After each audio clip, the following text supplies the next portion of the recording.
Anyway, we are joined now by O.H. Skinner, Executive Director of Alliance for Consumers. He was supposed to be in the next segment, but with one guest not showing up in the last segment, I didn't want to give you all my voice too many times in a row. So we appreciate O.H. Skinner's cooperation here. But again, he is Executive Director of Alliance for Consumers. He previously served in the Office of Arizona State Attorney General as the state's lead counsel in the U.S. Supreme Court. O.H. Skinner, happy to be on the show. How are you today? I'm good. Thanks for having me on. Well, glad to have you. So this is a new movie out called 2035. What's this about? Yeah, so look, everyone who's listening has probably had the experience of looking at something in your house that doesn't work as well as it used to but costs more. And you kind of think, like, why is that? That's not how things are supposed to work. And so what we did was we paint a picture of what the future would look like in California if all of the left-wing dreams that they're pitching come to fruition. And it talks about how when you're doing this net zero life and China opens a coal-powered, fired power plant, you got to lower your emissions. And so there's you have an energy allowance and you can only use so much hot water, only use so much air conditioning. And it basically paints a picture of the consequences of how all of these things stack up. And it kind of paints the idea that, like, the things you see in your own home, how it's really expensive to fix an air conditioner nowadays. Your dishwasher costs more, does a worse job. It's harder and harder to get a car that fits your family's needs that isn't an EV. All of these things are an intentional part of a coordinated set of policy preferences. And we refer to it generally at Alliance for Consumers as like mandatory progressive lifestyle choices that these officials are trying to jam down on top of you, right? And so we're trying to paint a picture so that people can see the realities of where things are headed if we don't push back. Yeah, and these are the nutcases out there. I mean, I just saw this new study in the last couple of weeks where they're talking about how, if you're in the city and you have your own private vegetable garden or something, that's bad for the environment too. And they're just really dedicated to making everyone have a horrific life if all their stuff comes to fruition. Right. The key here is they're not solving for what you and I are solving for, right? They're not solving for making your family's life better. They're not solving for allowing you to drive 3 or 4 kids around to go to school or other things. They're solving for net zero. And it's really important because they use these phrases like net zero. It's like, what does that mean? Does that mean like zero recycling waste? No, it means net zero new carbon emissions.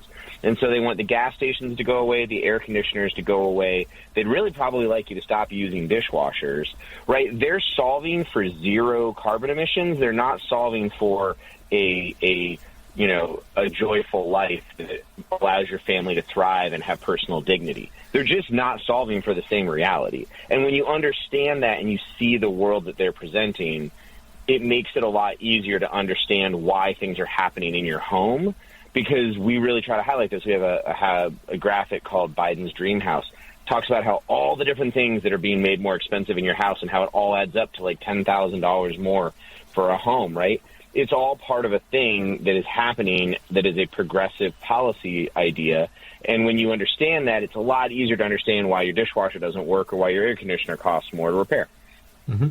And they've talked about regulations going after your stoves, too, if they're powered by gas. But I can only imagine the electric ones would take a hit, too, especially if we stop using coal and nuclear and anything but wind and solar. Then how are you going to cook your food? In fact, they've talked about banning fireplaces because of all the pollution from them. So you're left with nothing to heat anything with. I mean, you've got to understand, you're nailing it on the head, right? Like, they want to ban gas stoves. They want you to switch to electric. But then they're driving up your electricity prices in places like California, right? And then, one of the things that we have in our movie is it's a 6-minute short film. It's at preparefor2035.com. But one of the things we flag is, like, they don't want you eating meat, right? If you want to understand what that looks like, the New York Attorney General has sued meat producers under the premise that you can't grow beef and have it be carbon neutral. Right? They literally want them to stop making all the things that the left doesn't want them to make. It just, happens to align that it all matches a progressive lifestyle, right? They want you to live like you're, like you're Nancy Pelosi. And if you can't afford to live like Nancy Pelosi, then you just won't have the refrigerator. You won't have the dishwasher. She'll be able to afford a $15,000 refrigerator.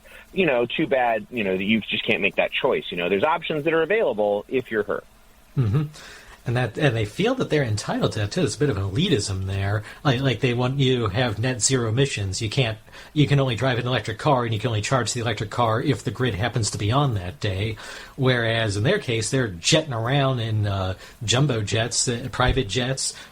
Each one of them probably pollutes more than the average person does in a year, and that's just one flight. Yeah, and that gets to this, like, there's a hypocrisy component to it. But I think it's really just important for everyday people to understand that, like, all of these rules and regulations, they're all pushing for a set of goals that are embodied in our movie. And those goals are probably going to make your average person's life pretty miserable. And the people in charge kind of don't seem to care, right? Because they're not solving for your joy and happiness. They're not solving for you being able to buy the products that work for you. And they're not solving for the things that you care about. So just be aware. You know, one of my favorite lines to people is, your dishwasher doesn't work, not because somebody doesn't want to sell you one that does work. Companies don't make money by just making everything worse. It's that the government won't let them. And then they ask me, why does the government not want them? And then that opens a conversation about the entirety of this movie, basically, about all the little ways that they're pushing on your everyday life and actively making it worse because of ideology. Yeah, and when they finally get us to their net zero goal, where it's a zero for everyone except those in charge, what does that really do for the planet? How does that help anything? Because they're stopping us, but they're not stopping any other country. And that gets to part of what we were flagging in the movie is, you know, at the end of the day, what's so hard about all of this from an everyday person's perspective is everybody wants clean air and clean water and a safe place for their kids, right? But somehow that has been hijacked, and when they say green, you think, oh, that's better for the world. But they're not talking about clean air and clean water. They're not talking about a safe place for your kids to run around. Everything is in furtherance of net zero, as if that somehow makes things safer or better, right? But as you know, it doesn't. And so really we're just trying to flag that their goal is to remove the choices around you. Their goal is to take products out of your homes. You know, it is not a coincidence that in the lead up to the election, you had a wave of articles in places like the New York Times lionizing life without air conditioning. They're just laying the breadcrumbs to where, oh, you can live life without air conditioning. You don't really need that. And then it's a hop, skip, and a jump to the carbon costs of that are just way too high. How could we possibly let you have that? And then you're sitting there thinking, how did we go back in time, right? To your point about even subsistence farming in a place like New York City. Like, we're just moving backwards instead of forwards, and that's not a good way to live. No, and the people who vote for this, too, you know, we have to make this apparent to them. It's not solving a climate crisis. It's not really helping the planet at all, because for everything we don't pollute, someone else does. Instead, you're just uselessly making yourself miserable so you can say you live a miserable lifestyle. What's the point to it?